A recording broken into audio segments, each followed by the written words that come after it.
Hello, everybody. So, I'm just letting you know this is from a podcast, a live broadcast that Quest for Gear, Warheart Arts, and myself did the other day, and uh, I did it on mine. I got to work on how my screen is at the moment. I'm still playing around with it, but this is Numb Thumb talking about his coveted rack that nobody's allowed to touch or see.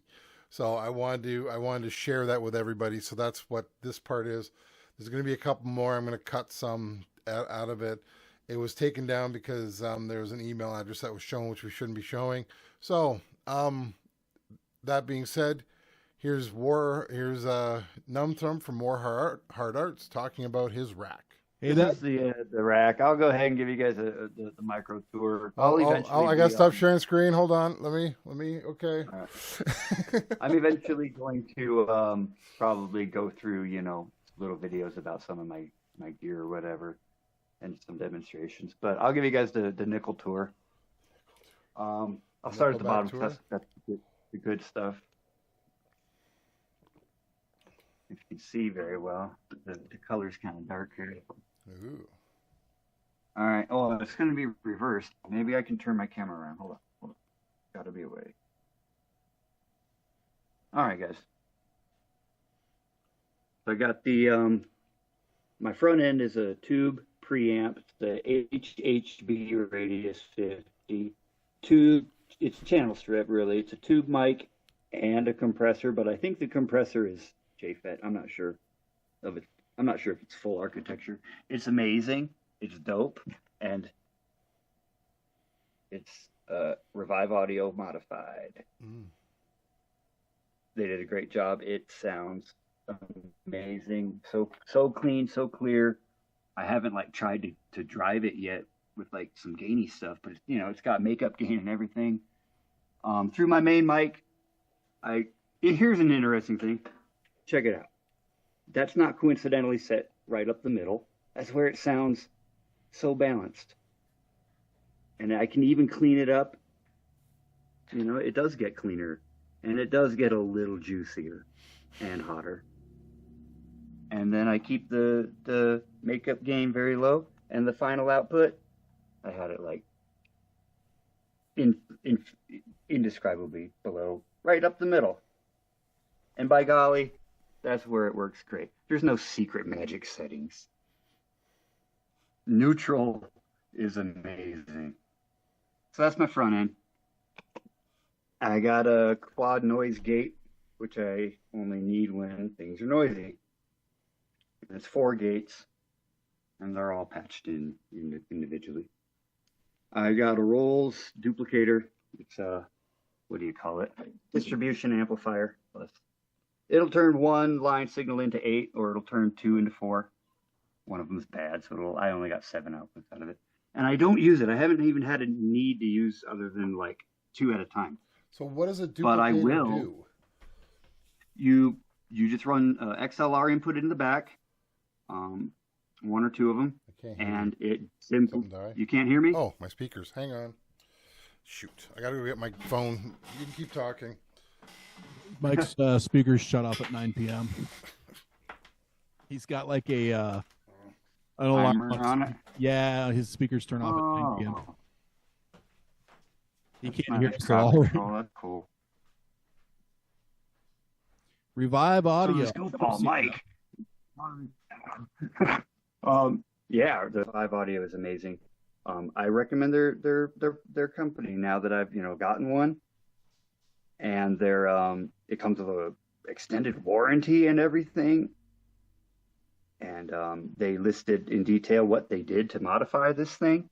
And it was already a pretty cool piece to begin with. I was about to get one for about $250. I ended up getting this for $5. And it's hitting way above its price point. I had an FMR real nice compressor modified by them, and it was good. I bet it would be, because the stock ones are pretty good, but they have a brittle bottom. And that's probably exactly what they address with some better output transformers. So this Rolls thing, you just put line in, and it'll simply, I think it's got transformer isolation, right? And so it'll just give me more outputs. So if I wanted to take a bass track that I recorded, a single bass track, for example, was what I was thinking, I would just run that line in here, and then I got 4 or even 7 isolated outputs of it for reamping in different sounds. And I can run one into a converter into a guitar amp, and I can run another one straight into one of my compressors, for example, down here.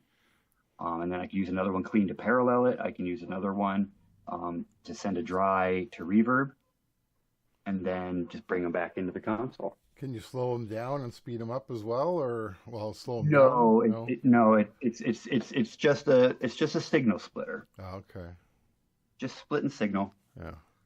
So if I plug in, so all these are outputs, and it's just got 2 inputs on the back, and it can either be mono or stereo.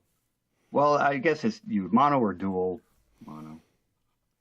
It says 8-channel mono, 4-channel stereo, and it'll just duplicate them. So if I want to send more to a different output, I turn it up, and so it's a good way to not have to use all my auxes on the console. I can just use one aux out of the console, send it here, and now I have 7 independent outputs of that one thing if I want to reamp it in a lot of different ways and reblend it. All right, now I'm jealous. I haven't even put it to great use yet, but I got plans for it. It's going to be nice. Here's my first patch bay. Man, my shadow of my phone. Sorry. I got an unbalanced patch bay, and it's got RCAs on the back. And there's a reason for that.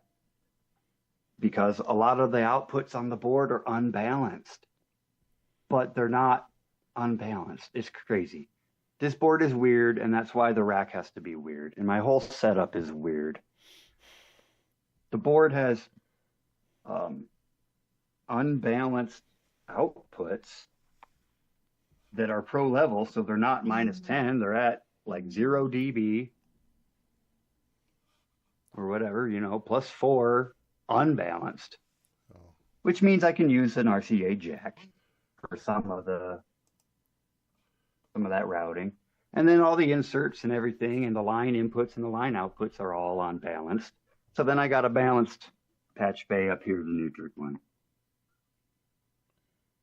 So I have to I use this thing to try and keep track of all my routing. I have to consult my notebook and rewrite this because some of it's wrong. Somebody's been getting in here and moving stuff around. I know I didn't leave this going into 22. Why would I do that? Really? I mean, I guess it goes into 22. But somebody's been tampering in my board, and I got to figure out what's going on around here. Sharon? This is a reminder. I know. I'm almost convinced. I just need proof. This is a reminder that the most of the patches are not normal, or it's just me. Yeah. So what do you think though? Hey, NumbThumbs, is it grandkids? What do you? Because when you started saying people are messing around with your rack, I thought you had a cat or something getting in there. Yeah, that's what I thought too. My kitty is so well behaved; she would never do that. So if somebody's actually patching cables, you have like kids or grandkids or somebody getting in there?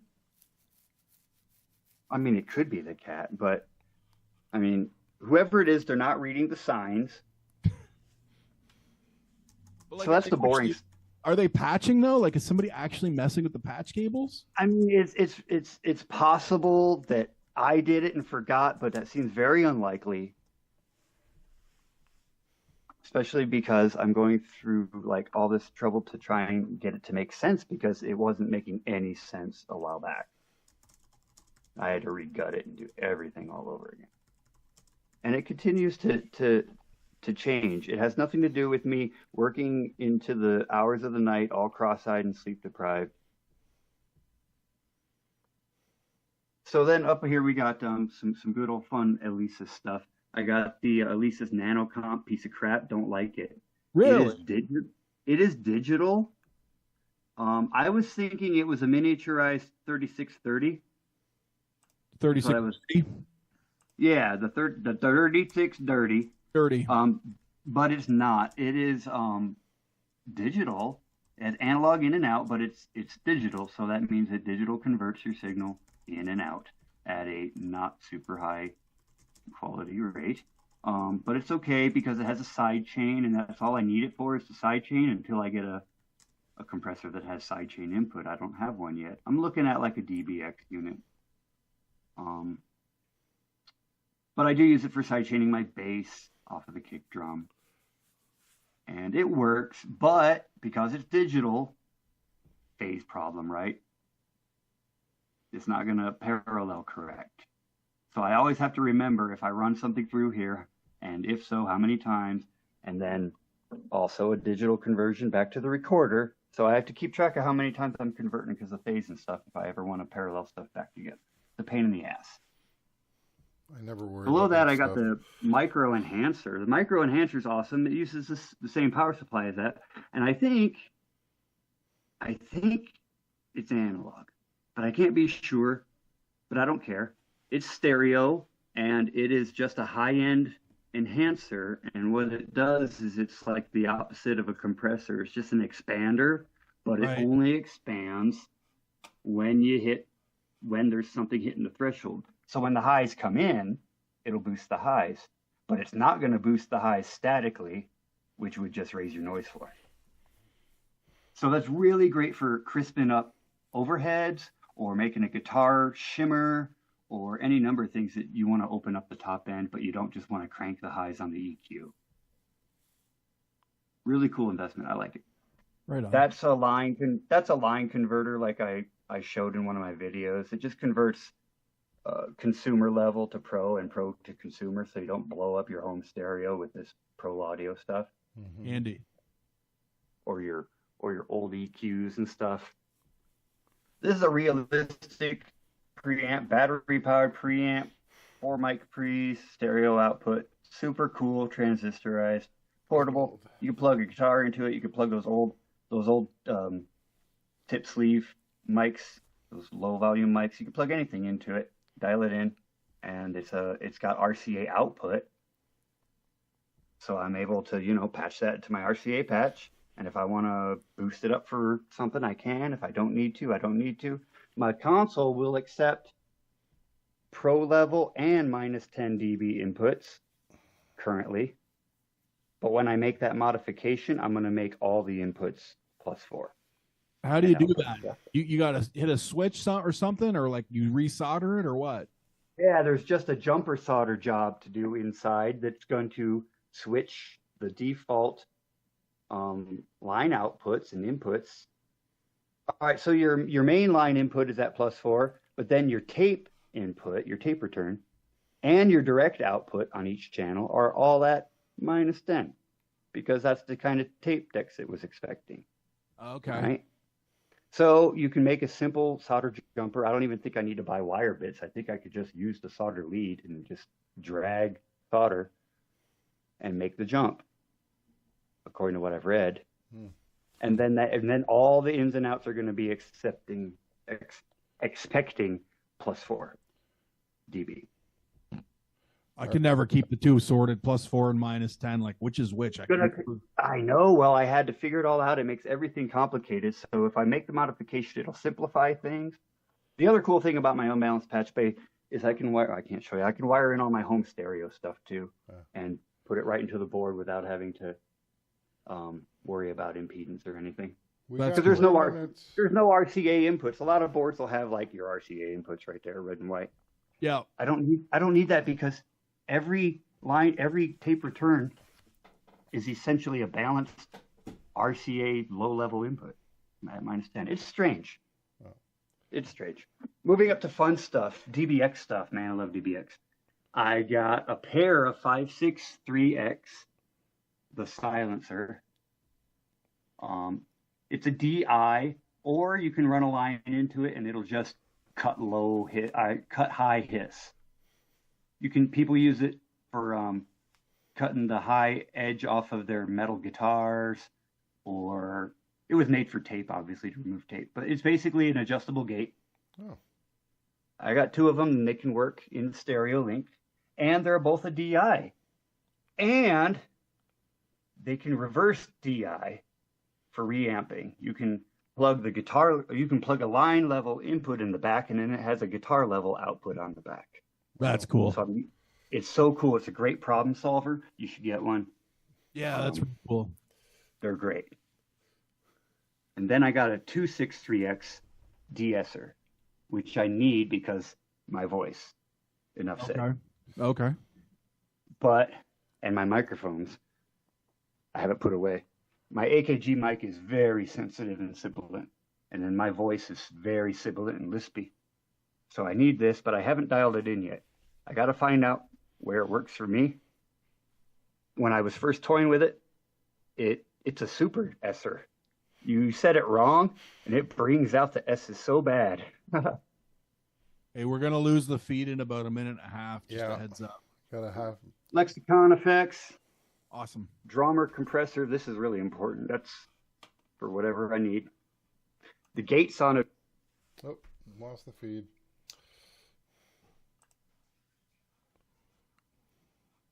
It's stereo dual mono. Right on. That's cool. And I got one parametric EQ for just whatever. That's the rack. I went down.